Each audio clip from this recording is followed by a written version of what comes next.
السلام علیکم دوستوں، کیسے ہیں آپ سبھی لوگ؟ امید کرتا ہوں ٹھیک ٹھاک ہوں گے، خیریت سے ہوں گے۔ تو اب ویڈیو کا آغاز کرتے ہیں اسی ٹاپک کو لے کے۔ یہاں ایک سوال پیدا ہوتا ہے کہ اتنی مصیبت کو کوئی کیوں اور کس لیے اٹھائے؟ اس کا جواب آسان ہے، بشرطیہ ملک کی ترقی اور ملکی نوجوان کی خوشحالی ہمارے پیش نظر ہو۔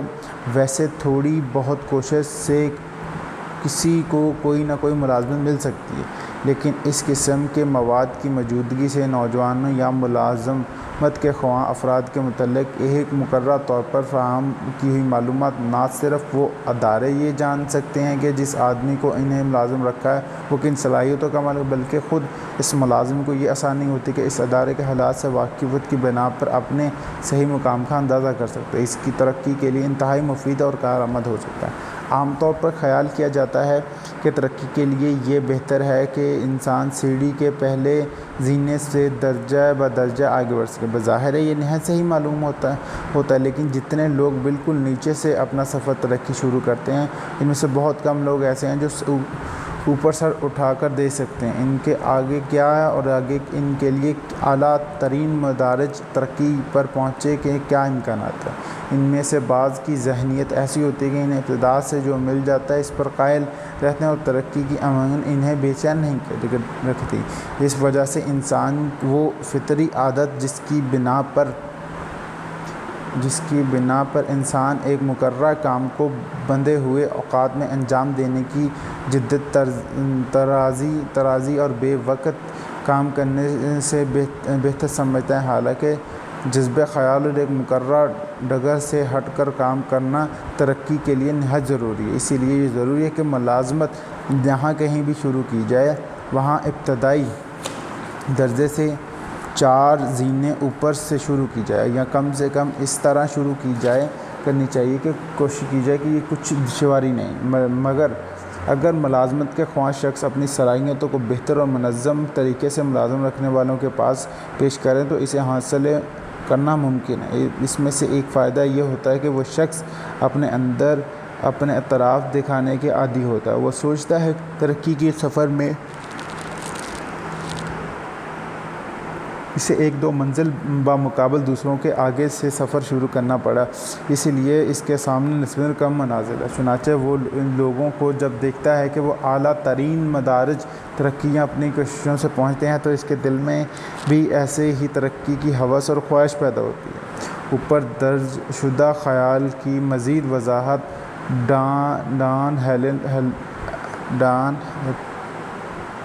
کی مثال ہوتی ہے۔ 1930 میں ڈان ہیپلن نیشنل چیمپئن کی فٹ بال ٹیم کے مینیجر تھا۔ اس نے اپنے فٹ بال کے استاد کی اس نصیحت سے سبق حاصل کیا کہ ابتدائی اور عارضی ناکامیوں سے ہمت نہیں ہارنی چاہیے اور ہمارے ارادے اور خیالات بلند رکھنے چاہیے۔ جس وقت ڈان ہیپلن نے کالج کی تعلیم ختم کی، اس کے لیے زمانہ سازگار نہ تھا، ملازمت کا ملنا دشوار تھا، کام کی قلت تھی، عام کساد بازاری سے سارے ملک کو اپنے آہنی شکنجے میں جکڑ لیتے۔ بمشکل تمام ڈان ہیپلن کو مصنوعی آلات صنعت کی فروخت کا کام ملا، جس میں کافی ترقی کے امکانات تھے۔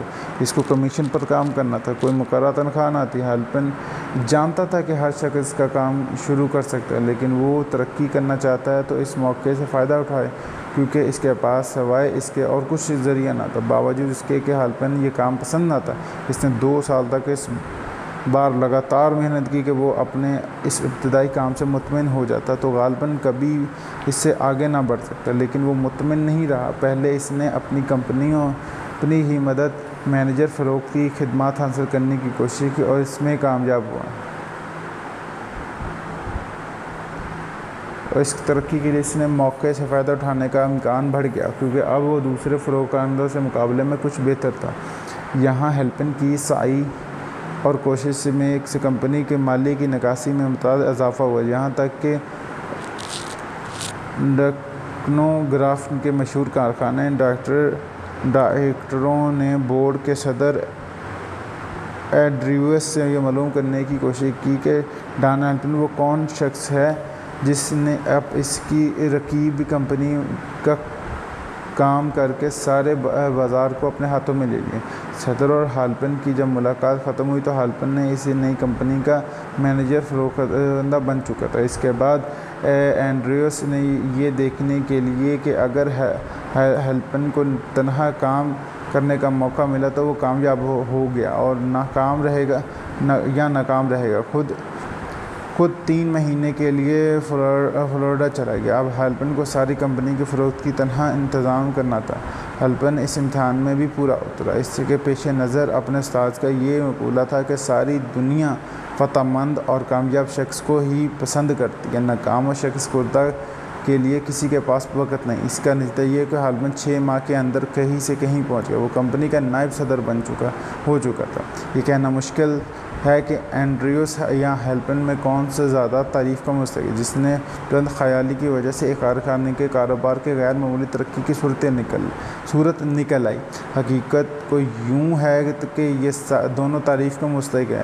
اینڈریوس اس لیے کہ اس نے ایک نوجوان کی صلاحیت کاروں کے امکانات دیکھے اور اس کو موقع دے کہ اس کی توقعات پوری کرے۔ ہیلپن یہ اس کی تعریف کا مستحق ہے کہ اس نے زندگی کے فیصلے کے سامنے سر تسلیم خم نہیں کیا۔ وہ اپنے ایک ناپسندیدہ کام کو قبول کر کے مطمئن نہیں ہوئی۔ اس کی مثال سے واضح ہوگا کہ ہمارے ترقی کے اعلیٰ مدراج پر پہنچنا یا تخت سارا پر پڑے رہنا اس موقف ہے کہ ہم حالات اور ماحول کو اگر چاہیں تو کس حد تک قابو میں لا سکتے ہیں۔